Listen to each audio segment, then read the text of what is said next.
আমি রাজ, আপনারা দেখছেন খবর 24 ঘন্টা।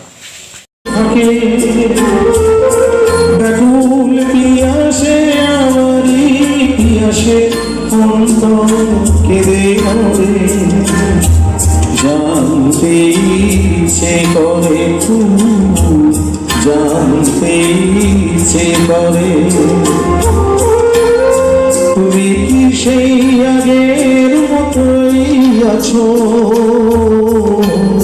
তুমি কি সেই আগের মতোই আছো নাকি?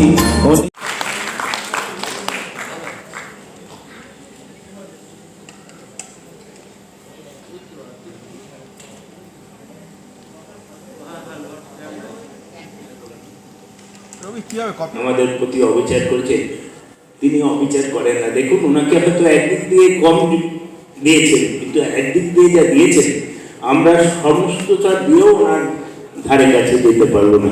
একেবারে তৈরি।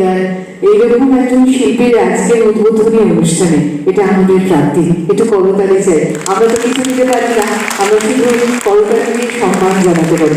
আশা রাখি আমাদের স্মারক তুলে দিচ্ছি আমরা। আর বাঙালির উৎসব মানে অনুষ্ঠানে তাকে আমাদের মধ্যে করতালি করে ঠান্ডা নেই তো, একেবারে ঠান্ডা কমে গেছে।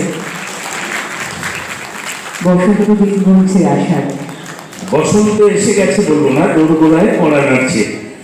একটা সুন্দর মুহূর্তে আমরা রয়েছি। আমাদের মধ্যে রয়েছে দিব্যেন্দু অধিকারী, হুগলি চুচুড়া পৌরসভার জল দপ্তরের সিএসি। দিব্যেন্দু অধিকারী, আমরা তাকে আমাদের বিদ্যার দেবী সরস্বতীর পুজোর বিচারক মণ্ডলী ছিলেন, একটু আগে দেখলেন। যারা পুরস্কার পাবেন এবং যারা পুরস্কার পাবেন না, দুটোই যারা বিচার করেছেন এবং দেখছেন, দেবাশিস বাবু আমার পাশে দাঁড়িয়ে আছেন, তার পিতৃদেবের সৌজন্যে এই পুরস্কার বিতরণী অনুষ্ঠান।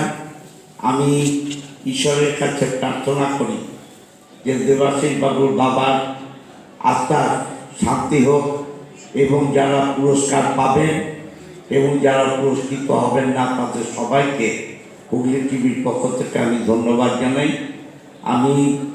আমাকে রাজেশ বলে এসেছিল এবং সৌমিত্রও বলেছিল আসতে। আজকে অনেকগুলো প্রোগ্রাম থাকার সত্ত্বেও এই অনুষ্ঠানে আসতে পেরে নিজেকে ধন্য মনে করছি। আমি আশা